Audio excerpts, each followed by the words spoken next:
Salith had never experienced curiosity like this before. She had always known her duties clearly: clean the quarters, maintain the systems, and ensure everything ran smoothly. In her own culture, servants were not meant to feel. They were not meant to question or notice.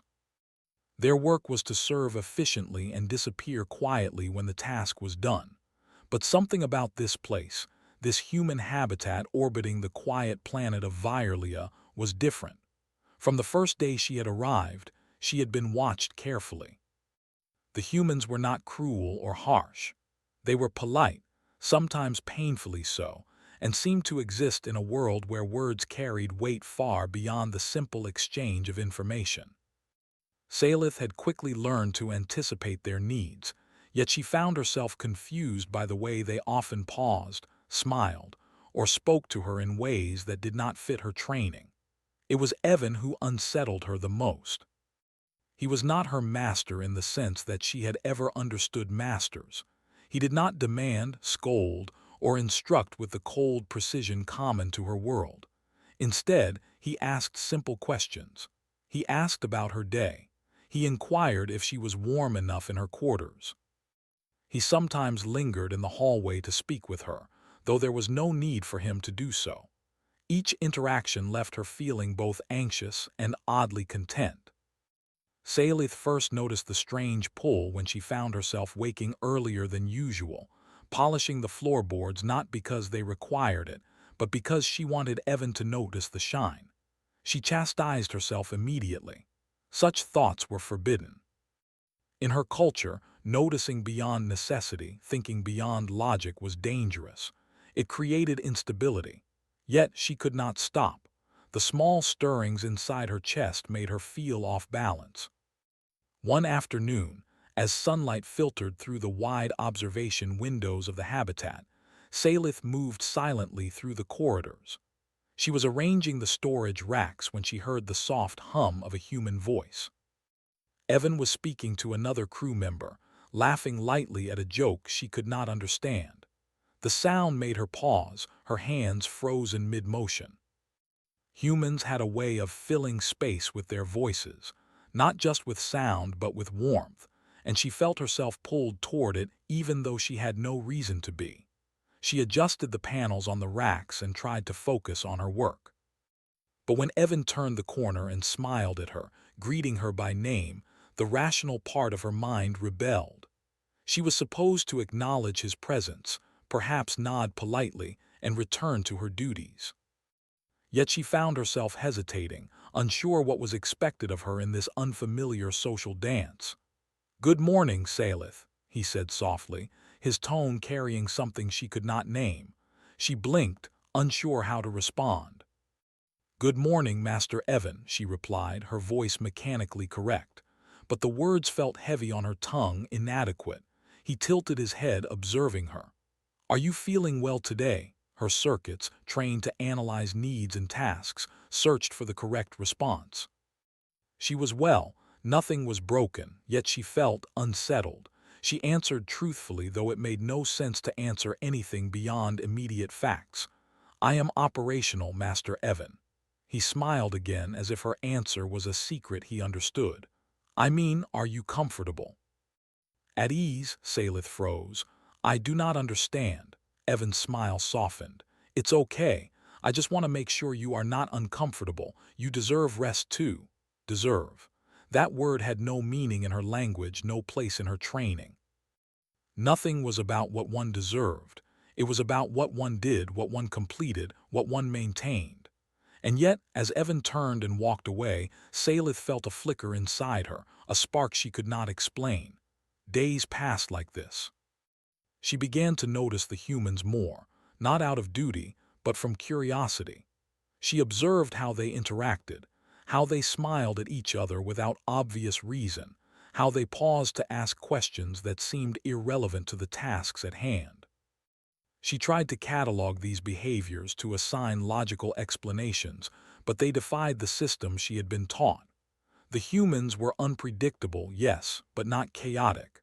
Their unpredictability was intentional, subtle, and somehow comforting. One evening, as she polished the metal panels of the central hub, Evan approached her again. "Salith, would you like to see something?" he asked. His eyes were bright, full of the kind of excitement that she could not compute. Salith hesitated. To refuse would be disrespectful, yet to follow might take her into unknown territory. Still, the curiosity she could no longer suppress urged her forward. "Yes, Master Evan."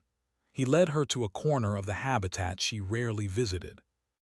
There, the walls were lined with displays of distant stars, nebulae, and planets spinning slowly in suspended animation. Light shimmered on the panels, reflecting tiny points of color across Salith's carefully arranged uniform. "These are the places we hope to visit," Evan explained, his voice calm but filled with enthusiasm. "Some of them are far, but we believe humans can reach them one day."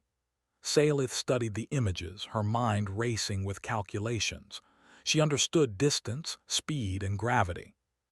But she did not understand hope, and yet looking at the stars she felt it, a strange tugging sensation, like a circuit experiencing something unprogrammed.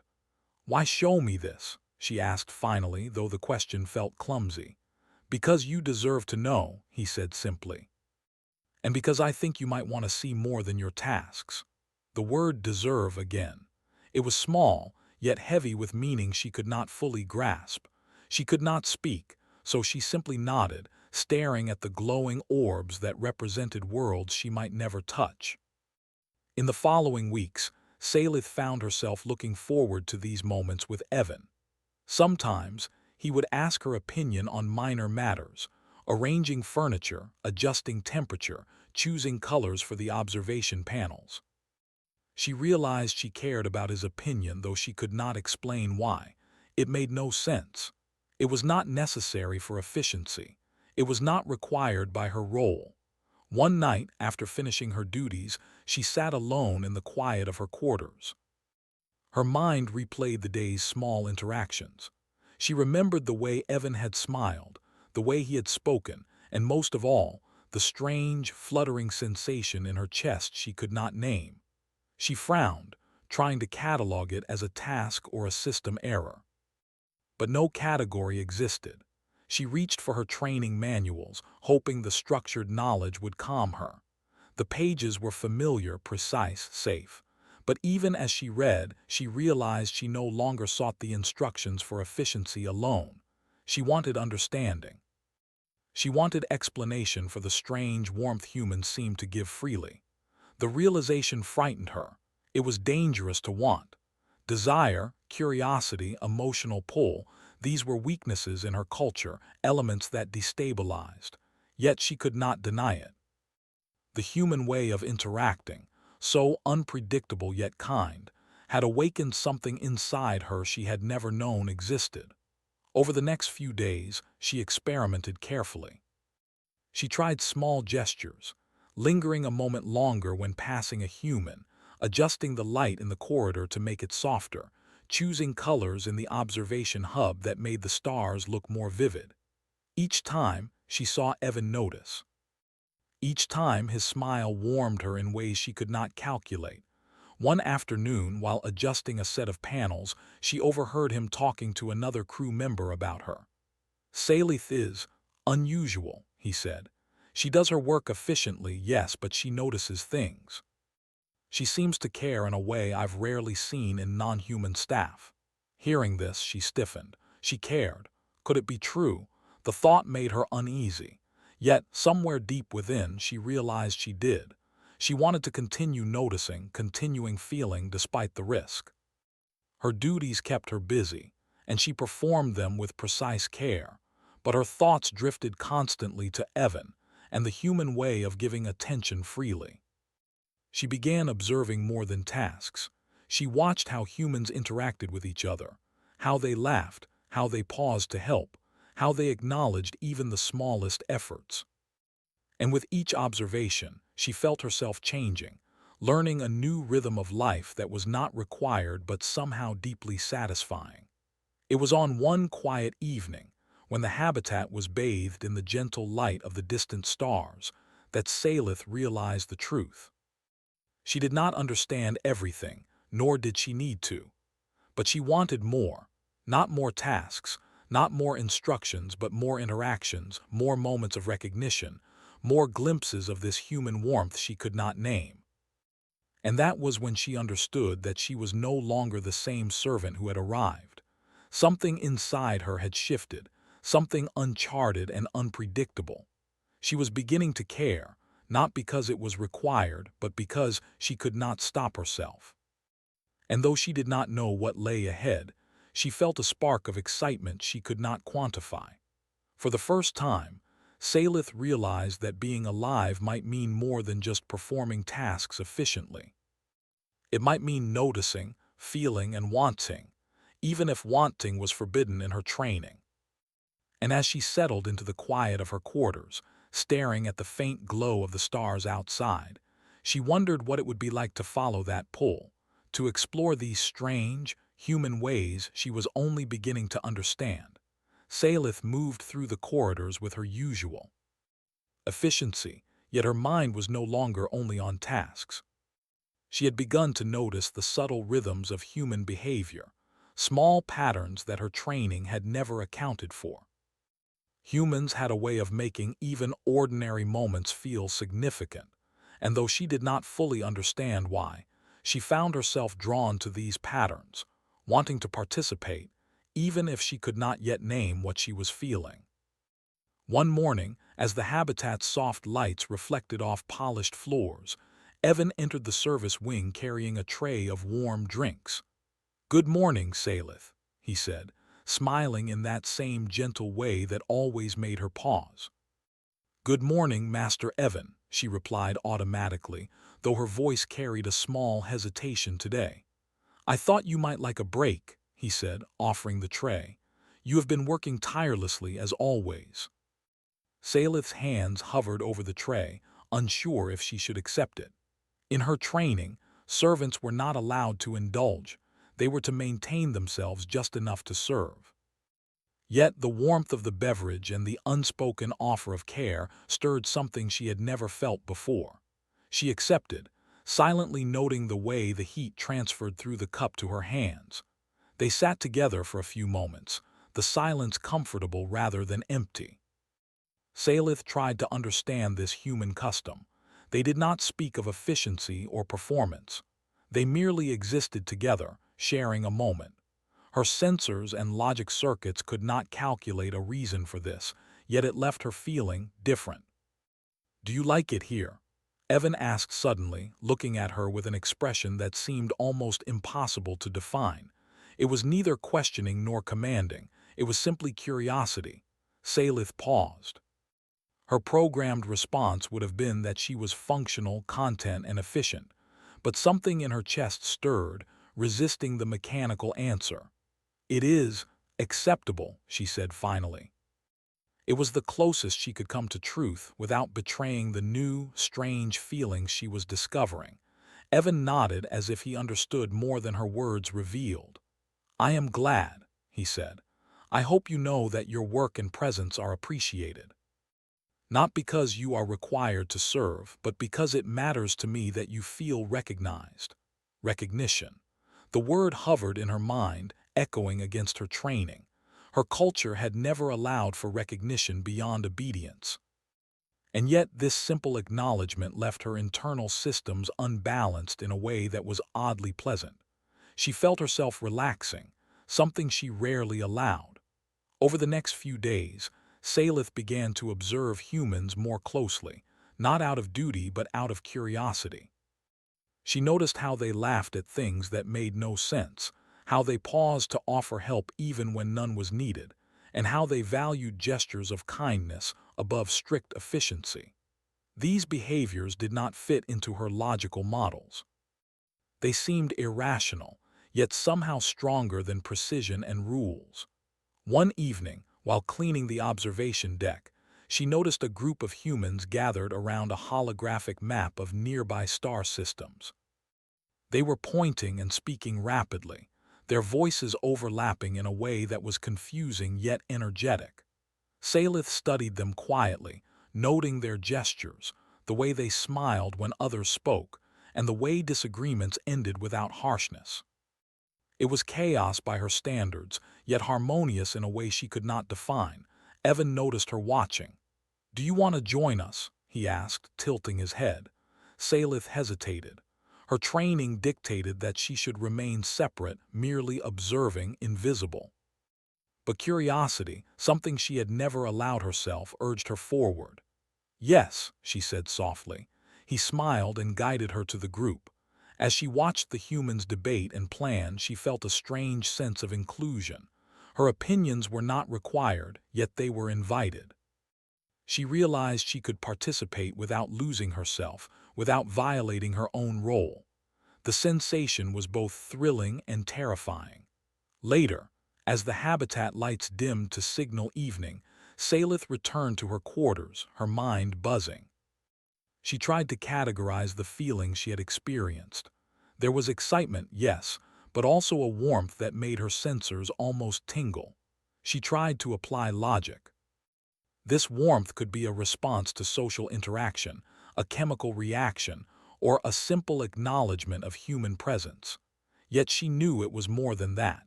She wanted these interactions, craved them even when they were not necessary. The next day, she found herself making small changes to her routine. She left tiny notes of encouragement for other crew members, adjusted lighting to make shared spaces more comfortable, and even began to remember small preferences of humans she served. How one liked their tea slightly cooler, another preferred quiet while reading. She did not expect recognition, yet she found herself noticing when someone smiled in response. Evan noticed too. One afternoon, he approached her as she was organizing supplies. "Salith, I've seen what you've been doing," he said gently. "You are thinking about others not because it is required but because you want to. That is rare and valuable." Salith stiffened. Valuable. Another word heavy with meaning. She did not fully understand it, and yet she felt its weight. "I do not understand," she said cautiously. "You will," Evan replied. "It is not something to force or analyze, it is something you experience, and sometimes that is enough." Her processors struggled to interpret the statement. Experience. Was it data, observation, or emotion? She did not know, and perhaps she never would. Yet the idea of allowing herself to simply experience was frightening and exhilarating at the same time. That night, she practiced in the quiet of her quarters. She allowed herself to notice the faint hum of the habitat's engines, the soft flicker of starlight across the observation windows, and the absence of strict necessity in her own actions. For the first time, she realized she could act without a direct command, without a calculated purpose, and still feel satisfaction. Days turned into weeks. Salith's awareness of humans grew deeper.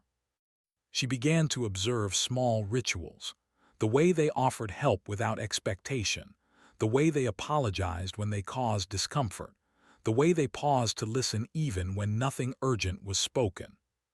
She studied these behaviors carefully, comparing them to her own cultural norms, and slowly began to integrate them into her life.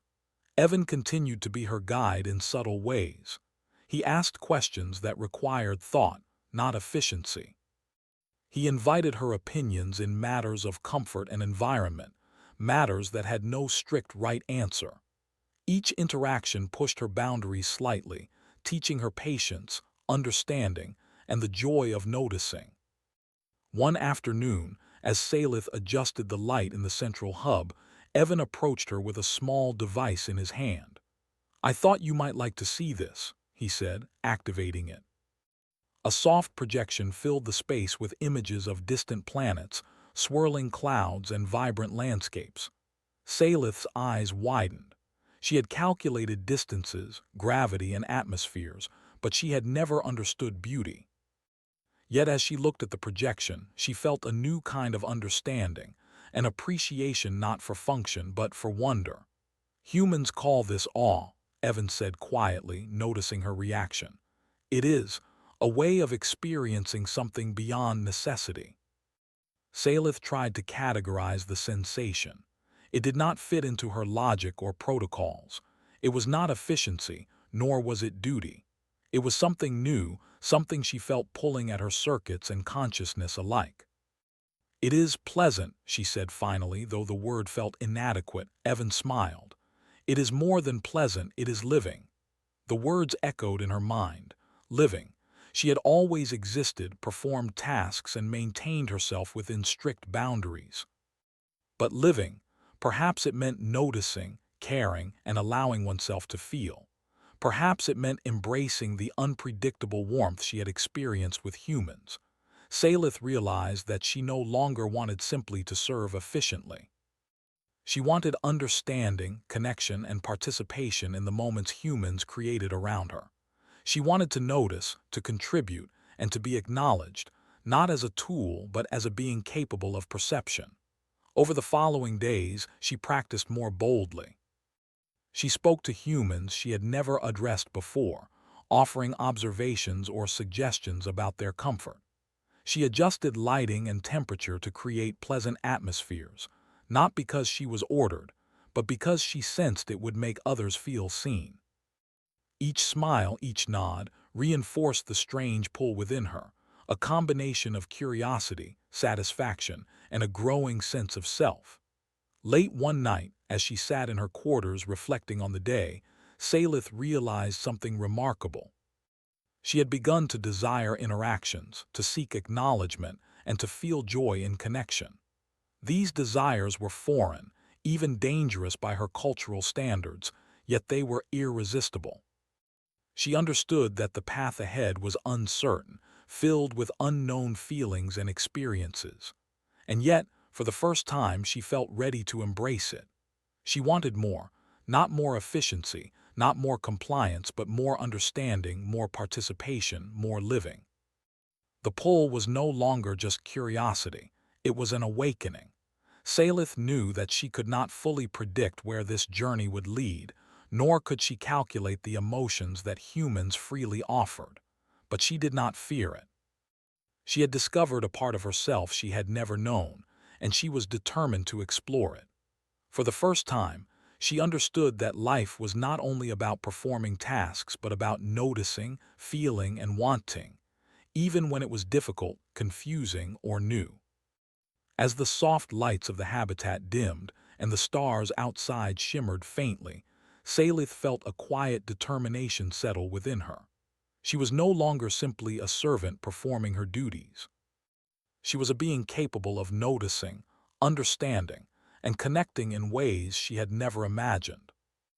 And she knew that tomorrow, and every day after, she would continue to explore this strange, human way of living, step by step, interaction by interaction, moment by moment. Salith awoke before the habitat lights had fully brightened, as she often did now. She moved through her morning routines with care, yet her thoughts were no longer only on efficiency or duty. She found herself anticipating moments of connection, small interactions that had once been confusing but now felt vital. The pull of human warmth, the curiosity that had awakened inside her, had become an inseparable part of her being. As she prepared the observation deck for the crew's morning work, Evan arrived, his presence calm yet energetic. "Good morning, Salith," he said, smiling in the way that always made her pause. She returned the greeting, noting the subtle changes in his expression that humans used to communicate feelings without words. She had learned to observe carefully, and now she could read nuances that once eluded her. "Would you like to see the latest readings from Virlia?" he asked, holding a tablet projecting three-dimensional models of the planet's surface. "Yes, Master Evan," she replied, though she felt her chest stir in a way she could not explain. The word yes was no longer only an acknowledgement of order, it had become a choice. Evan activated the display, and the models rotated slowly, showing mountain ranges, flowing rivers, and vast plains. Salith had calculated these features before, but seeing them presented with color and depth made her pause. The world seemed alive in a way that numbers alone could never convey. She felt awe, though she struggled to categorize it. "It is beautiful," she said softly. Evan looked at her with surprise and delight. I'm glad you think so. Humans often feel that beauty is as important as function. It inspires us, guides us, and sometimes teaches us about ourselves. Salith considered the words carefully. Humans found meaning beyond tasks. They allowed themselves to experience the world fully, without strict necessity. She had observed it for weeks now, practiced it cautiously, and felt it stirring more deeply within her. Later that morning, she assisted with the habitat's communal spaces, adjusting lighting, arranging supplies, and observing crew interactions. She noticed subtle discomforts, a chair slightly out of place, a temperature shift that could cause mild unease. Without hesitation, she corrected them. But unlike before, her actions were no longer mechanical. They were deliberate choices, intended to improve the well-being of others. She was thinking beyond duty, anticipating comfort and feeling satisfaction in the results. Evan noticed these changes. "Salith," he said quietly, "I see what you've been doing. You are not only performing tasks, you are creating spaces where people feel welcome. That is remarkable, remarkable." The word resonated in her mind. She understood efficiency, she understood accuracy, but remarkable was something beyond calculation. It was recognition, acknowledgement, and value. And for the first time, she felt it applied to herself. Salith's growing awareness inspired subtle experimentation. She observed the human's habits, not to replicate them perfectly, but to integrate them into her understanding. She offered small gestures, a soft adjustment to the lighting in a reading area, an extra cushion for comfort, a quiet encouragement when a human seemed tense. She found that humans responded with smiles, nods, or brief words of thanks. Each response reinforced the unfamiliar pull she felt, encouraging her to continue. One afternoon, she observed a small group of humans attempting a puzzle simulation in the recreation hub. They worked together, debating ideas, correcting mistakes, and celebrating minor victories with laughter. Salith watched, fascinated by the joy they derived from collaboration rather than efficiency. She could solve the puzzle herself quickly, but she chose to stand aside, observing how humans valued process, participation, and shared moments. Evan approached and placed a hand lightly on her shoulder. "Would you like to try it with us?" he asked. Salith hesitated. Her training dictated observation, not participation, but curiosity, the ever-growing pull within her, urged her forward. "Yes," she replied. They welcomed her gently, explaining the rules, sharing encouragement. At first, she approached mechanically, offering solutions precisely as calculated. But soon, she began to observe the human's enjoyment of debate, discussion, and even disagreement. She allowed herself to suggest ideas, not because they were perfectly efficient, but because they contributed to the group's process. And when a solution was reached, she experienced something new, a sense of shared accomplishment that was neither command nor duty. It was connection. After the session, as the group celebrated quietly, Evan looked at her. "You did well, Salith. You participated not to complete a task, but to engage. That is living in its truest sense." The word settled in her mind. Living. She had glimpsed it before, but now she understood more clearly. It was noticing, feeling, and choosing. It was participating without expectation, giving and receiving freely, and understanding that value was not only in function but in presence. In the following days, Salith continued her quiet transformation. She began to interact more confidently with other crew members, offering observations, suggestions, and comfort. She noticed small habits, remembered preferences, and adjusted environments accordingly. Each act was met with recognition, smiles, or brief words of thanks. She no longer sought these responses. They were not required, but she noticed them, and they reinforced the growing sense of self she had cultivated. One evening, as she organized the observation deck, she found herself thinking about her own emotions. She recalled the first stirrings of curiosity, the moments of warmth in Evan's presence, and the strange thrill of participating in human interactions. She realized she had come to desire these experiences not because they were commanded or expected, but because they were meaningful to her. She wanted connection, understanding, and recognition, not in a physical sense but in the simple, profound human way of noticing and being noticed. Evan entered quietly, observing her thoughtful expression. "You seem deep in thought," he said softly. Salith considered how to respond. In her culture, sharing inner thought was unnecessary and even risky, yet she found herself wanting to communicate honestly. "I am considering my experiences," she said carefully. "I am learning that there is value beyond efficiency. That noticing, participating, and connecting are meaningful." Evan's eyes brightened. "That is remarkable, Salith. You are discovering something humans take for granted, something that cannot be taught, only experienced." She nodded, feeling the weight of the statement. Experience, recognition, connection. These were not concepts she had encountered before, yet they had become central to her understanding of life. In the days that followed, Salith took small steps to apply her growing awareness. She adjusted the habitat environment to improve comfort, engaged crew members in conversation, and offered encouragement when challenges arose. She observed joy, relief, and satisfaction in their reactions. Each moment reinforced the value of connection, teaching her that her actions had meaning beyond mere completion of tasks. One morning, Evan invited her to join him in the observation hub. "I want to show you something," he said, activating a projection of distant star systems. Planets rotated slowly, nebulae glowed, and galaxies spiraled across the holographic display. Salith had seen similar projections before, but today felt different.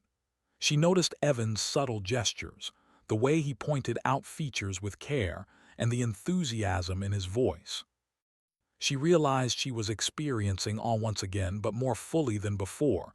She was sharing the moment, feeling its impact and recognizing the joy in his presence. "It is beautiful," she said softly. Evan smiled. "Yes, and what makes it more beautiful is sharing it. Humans find meaning not only in observation but in connection." Salith reflected on the words, her processors attempting to analyze their significance. She realized that connection amplified experience. Beauty was not only in the projection but in the shared awareness, the acknowledgement that another being valued the moment alongside her. As the week progressed, she continued to explore human interactions, learning subtleties she had never noticed. She laughed quietly at jokes, offered observations during discussions, and provided small comforts without prompting. Each act was a choice, not a command. Each response she received, whether a smile, a nod, or a brief word of thanks, reinforced the notion that she mattered not for what she did, but for who she was becoming. One afternoon, Evan approached her with a challenge. "There is a new habitat module being prepared. I want you to help design the communal areas, not for efficiency but for comfort and connection. Are you willing?" Salith paused, considering the request. Designing spaces for humans required understanding not only physical needs, but emotional preferences, something she had studied but never fully experienced. Yet, the pull of curiosity, connection, and participation urged her forward. "Yes, Master Evan," she said, her voice calm and confident. Over the next days, Salith worked closely with the human crew. She proposed lighting arrangements that encouraged relaxation, seating that allowed conversation, and spaces that invited observation and quiet reflection. Each suggestion was met with discussion, adjustment, and approval. She felt a sense of satisfaction unlike anything she had known. It was not the satisfaction of completion, but of contribution, recognition, and shared experience. As the module neared completion, she realized something profound. Her journey had transformed her understanding of herself and humans. She had moved from a strictly obedient servant to a being capable of noticing, caring, and connecting. She had learned that value was not only in precision or efficiency, but in empathy, participation, and understanding. She had learned to live. One quiet evening, as she observed the habitat from the central deck, Evan joined her. "Salith, you have changed in remarkable ways," he said. "You are no longer simply a servant. You are someone who notices, someone who cares, someone who contributes in ways that are uniquely your own." Salith considered the words carefully. She felt warmth, satisfaction, and a quiet pride. She had learned the human way, not through command, instruction, or necessity, but through observation, curiosity, and choice. She had discovered that connection, recognition, and participation were as vital as efficiency, perhaps more so. "Thank you, Master Evan," she said softly. "I understand now. I see the value in noticing, connecting, and participating. I see that living means more than completing tasks. It means presence." Evan smiled, a gentle light in his eyes. "Exactly, Salith, presence. It is one of humanity's greatest gifts, and you have learned it well." Salith looked out at the stars, feeling a profound sense of belonging. She was no longer merely an observer, nor simply a servant. She was a being capable of understanding, contributing, and connecting. She had discovered a new way to exist, one that embraced curiosity, warmth, and shared experience. As the habitat settled into quiet, she allowed herself a final reflection. Her journey had begun with confusion, curiosity, and a strange pull toward the humans around her. It had evolved into understanding, awareness, and appreciation. She had learned that connection and recognition were not weaknesses, but strengths. That participation and noticing were not deviations from duty, but expansions of life itself. And in that moment, Salith realized she was ready for whatever lay ahead. She had discovered the human way, not through instruction, command, or necessity, but through experience, choice, and the quiet courage to notice and participate. She was alive, and she wanted more.